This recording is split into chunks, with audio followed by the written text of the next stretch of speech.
Tous ensemble, il me semble, on pourrait changer le monde. De jour en jour, de cœur en cœur, par des gestes d'amour. Un prophète,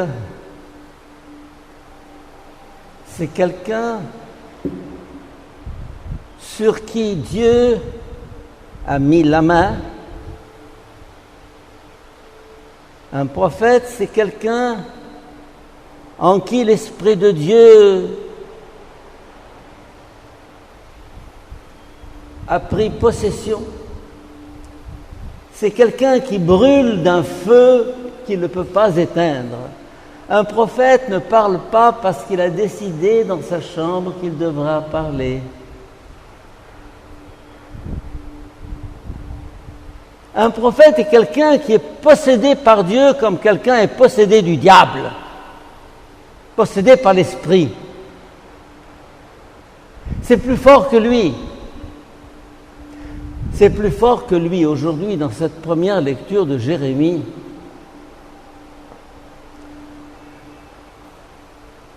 Jérémie dit « Je me suis laissé séduire par toi, mais toutes les fois que j'essaye de parler à ces gens, ils se moquent de moi. »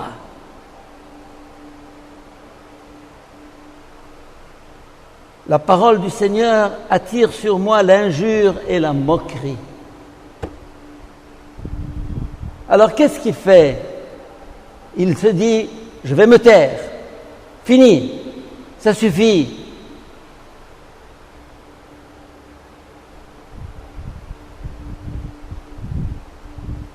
Je me disais, je ne penserai plus à lui, je ne parlerai plus en son nom. Mais il y avait en moi comme un feu dévorant, au plus profond de mon être. Je m'épuisais à l'étouffer sans y réussir. Voilà un prophète. C'est quelqu'un qui est possédé par une vérité, par un message, et qui... Il a beau essayer de se taire, il a beau être persécuté, c'est plus fort que lui.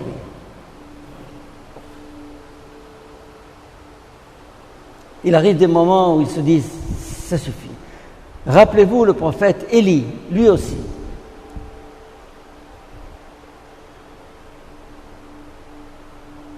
Voyant l'opposition des gens, l'obstination des gens, il se couche sous un arbre et il dit à Dieu, prends ma vie, ça suffit, je veux mourir, j'en ai assez. Et il s'endort. Et Dieu le réveille. Lève-toi. Bois, mange, car le chemin est long devant toi. Il se réveille, il boit, il mange et il se couche de nouveau. Dieu le laisse dormir, puis il le réveille de nouveau. Bois, mange, car la route est longue devant toi. Il boit, il mange, et il marche 40 jours et 40 nuits jusqu'à la montagne de Dieu, l'Horeb. Élie, c'est la flamme, le feu, et Jérémie, c'est la même chose.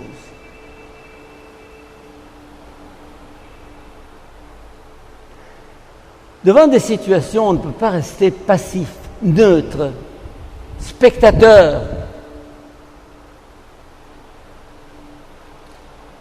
Je pense à un homme comme Karl Marx, juif athée.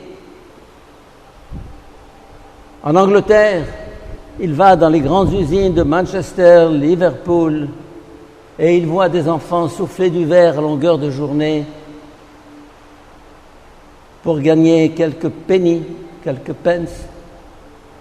Et puis au bout d'un an, ils sont syphilitiques ou bien, je ne sais pas, ils sont atteints au poumon, à jeter à la poubelle. On change au bout d'un an les enfants. Et devant ce spectacle, Karl Marx, qui est un des grands prophètes de notre temps, a hurlé, a tapé. Il y avait pourtant des hommes d'église, il y avait des évêques, il y avait des prêtres. Ils étaient tranquillement dans leurs évêchés, dans leurs presbytères. Ils préparaient leur sermon du dimanche. Et cet homme, cet athée, ce juif, converti bien sûr, mais ayant perdu la foi, il a investi sa vie pour ce combat pour la justice.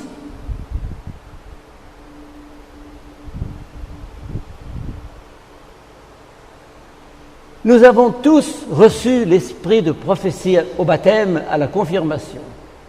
Nous sommes tous prophètes. Nous sommes tous appelés à être prophètes. C'est-à-dire à être brûlés par des situations intolérables. Intolérables.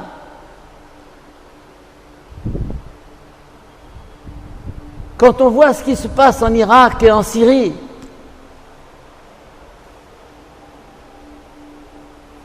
quand on voit ces filles enlevées, violées, vendues comme esclaves à $150 la fille, par centaines, mon sang bouillonne. Je dis non, non. Vous allez me dire à quoi ça sert? Ça sert à refuser l'inadmissible. Ça sert à envoyer des emails, à écrire, à parler, à taper sur la table. On ne peut pas se taire devant la justice. Quand je vois tous les militants des droits de l'homme en Égypte qui sont descendus dans la rue, qui ont fait les révolutions, des jeunes et des moins jeunes, eux aussi étaient possédés par l'esprit, car l'esprit n'a pas de frontières, il n'y a pas un esprit musulman, un esprit chrétien, il y a un esprit tout court. Et toutes les fois que je suis l'actualité, je le fais à longueur de journée, à travers Internet, je me dis, qu'est-ce que je peux faire? Qu'est-ce que je peux dire? Comment agir? Quoi faire?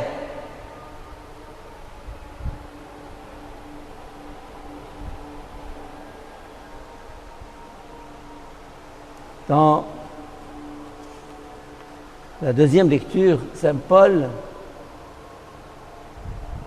nous invite à offrir notre personne et notre vie en sacrifice. Offrir. Prends ma vie. Nous avons chanté au début de cette messe. Quoi? T'offrir ma vie. T'offrir ma vie. Ce n'est pas simplement les religieux, les religieuses qui offrent leur vie. Chaque chrétien est appelé à donner sa vie. Chaque homme, tout court. On ne peut pas regarder la télévision et assister à certains films, à certains documentaires aussi tragiques, sans se dire non, non, la barbarie ne peut pas aller jusque-là. Et ce que nous voyons, c'est le retour à la barbarie. En Irak, en Syrie, en Europe, en Amérique, car il y a ceux qui tuent et ceux qui financent ceux qui tuent, et ceux qui encouragent ceux qui tuent, et ceux qui planifient les génocides. Alors,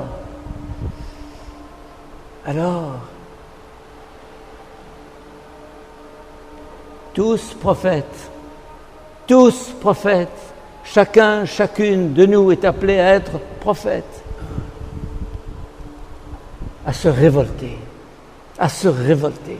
à parler, à agir. Évidemment, on ne pourra peut-être pas changer grand-chose, mais on commence. Je pense aux dames qui sont ici, qui distribuent des médicaments à ceux qui n'ont pas de médicaments, aux dames de Saint-Vincent-de-Paul, qui s'occupent de cas sociaux. Je pense au frère Atef, qui a vu les enfants de la rue. À Sidi Gaber, j'ai vu, il y a 2 semaines, une fille comme ça se promener, une fille de 13 ans, vendue sans doute, abandonnée. Elle était là, sur le quai. Et ce matin, le frère Atef m'a dit, un enfant de la rue, aujourd'hui, à Sidi Gaber, a été assassiné. Un enfant de 14 ans, aujourd'hui.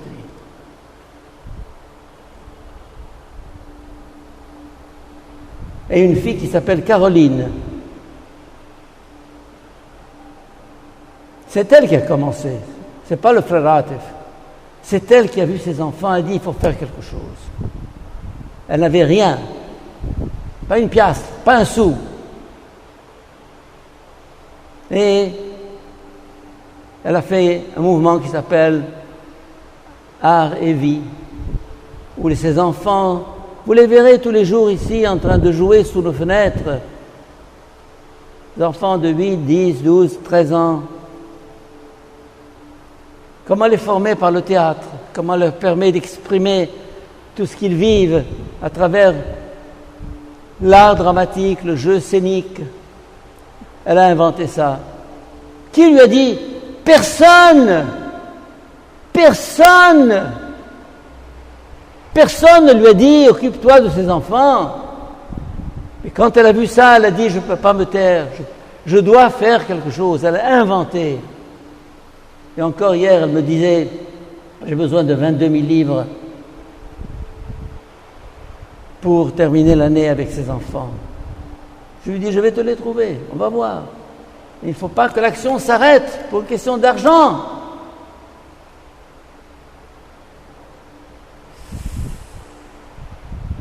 Les besoins sont là, l'injustice est là. Et il faut la refuser. Il ne faut pas en prendre son parti, il ne faut pas dire « c'est comme ça, نعمل إيه, نعمل إيه, je ne vais pas changer le monde ». Eh bien si, je peux changer le monde. Chacun, chacune d'entre nous est appelé aujourd'hui à se poser la question « qu'est-ce que je fais? Qu'est-ce que je pourrais faire? Qu'est-ce que je devrais faire? Comment ?» Ces jeunes qui vous tendent la main quelquefois le dimanche après la messe en disant « j'ai besoin d'une petite aide pour les vacances que je vais faire à Abu Talat ou ailleurs ». Qui leur a dit? Personne. Personne.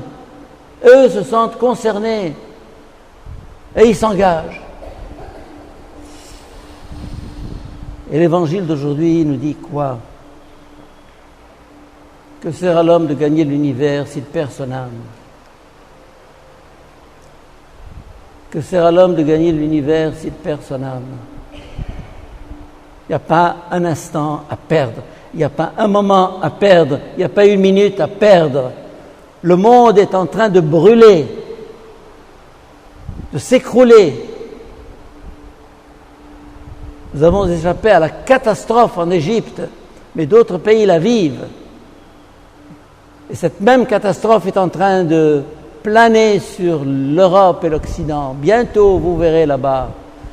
Rappelez-vous ce que je vous dis. Bientôt, la guerre civile en pleine Europe. Vous allez voir des massacres horribles. Pourquoi? Parce que chacun dit là-bas, ça ne me regarde pas. Ça ne me regarde pas. Ça ne me concerne pas. J'ai ma couverture sociale, j'ai mes médicaments, j'ai ma retraite. Oui, endors-toi. L'Europe est en train de dormir sur les deux oreilles, elle se réveillera quand il sera trop tard. Rappelez-vous ce que je vous dis là ce soir. Ce sera terrible. Ce qui va se passer sera terrible.